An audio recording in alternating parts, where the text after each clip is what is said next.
The brush was still wet when the beggar pressed it into Arjun's palm. The old man's fingers were cold as river stone as he closed Arjun's hand around the worn handle and whispered a single instruction. Paint only what the world is missing. Never paint what you merely want. By the time Arjun looked up to ask what he meant, the beggar was gone. Not walked away, but simply absent, leaving Arjun alone in the cold with a faint smell of turmeric and rain. If handed a tool with the power to erase your own suffering, would you have the restraint to obey a rule that forbids you from using it for yourself? Arjun was 19 and painted shop signs for a living, but work was rarely enough to feed his sister or repair their falling home. Poverty of that kind makes it difficult to think about anything beyond immediate survival. 3 days later, his stomach aching with hunger, Arjun sat at his table and absent-mindedly sketched a simple bowl of rice on a scrap of paper.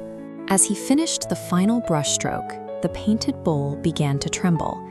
In a few seconds, an actual bowl of warm, steaming rice sat on the table beside him, as real and solid as the table itself. He and his sister ate in stunned silence. It was only afterward, washing the physical ceramic dish in their kitchen basin, that the beggar's warning finally began to take on weight. Introducing absolute power into a state of desperate need creates an immediate, dangerous collision course with human desire. Arjun used the brush carefully over the following weeks, conjuring only the essentials: a warm blanket for his mother, new sandals for his sister, and a small sack of grain. But he quickly noticed a pattern. Each painting left him with a deep, bone-weary exhaustion. The brush was acting as a debt collector, extracting payment directly from his own vitality in exchange for whatever it brought into being. This graph reveals the brush's mechanics. Cost is measured by the size of the desire behind it. The more intense the want, the steeper the physical price. A bowl of rice born from simple hunger costs very little. It's a basic need, easily recovered. The system is designed to punish greed. The universe doesn't grant miracles, it facilitates an exchange. That balance is shattered when Arjun's mother falls dangerously ill. Her cough grows worse with each season, and the local healer's remedies are useless against her fading strength. Driven by fear, Arjun breaks the beggar's rule. He spends an entire night pouring his remaining strength into a portrait of his mother, not as she was, but as he wanted her to be, healthy, vibrant, and restored. The cost of that desire is nearly total. His hands shake so violently he can barely finish the lines, and he collapses onto the floor, falling into a coma before his mother even stirs. He wakes 2 days later to find her recovered, but he remains hollowed out and weak. He had traded nearly all of his own life force to satisfy a single personal wish. Magic, fueled by desperate, protective love, carries the highest exchange rate of all, proving that the more we want something, the more it will take from us. The family's sudden recovery and new comforts do not go unnoticed. Neighborhood gossip eventually reaches Suresh Malhotra, a ruthless landlord with an instinct for finding things that don't belong to him. Suresh settles into Arjun's home uninvited and demands the brush. He knows that a dying woman doesn't recover overnight for no reason, and he wants that power for himself.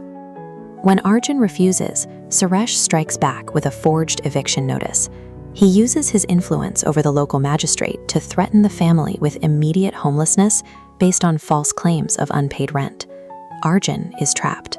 Yielding to fear is a shortcut, but using the brush to attack Suresh or steal money would require a massive amount of personal desire, likely enough to kill him in his weakened state. Having power is not enough.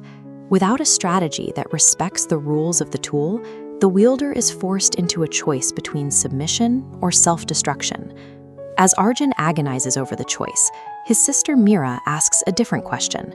She tells him to stop looking for what he wants to happen to Suresh and look instead at what the situation is actually missing. The world doesn't need Arjun to win a personal fight. It simply lacks the objective truth of the landlord's dealings. That night, Arjun paints the complete hidden ledger of Suresh Malhotra.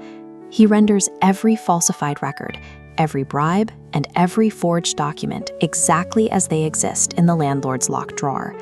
Because he painted a missing truth rather than a personal wish, the cost to his health is minimal. The evidence triggers a district investigation that ruins the landlord and clears the eviction for everyone in the neighborhood.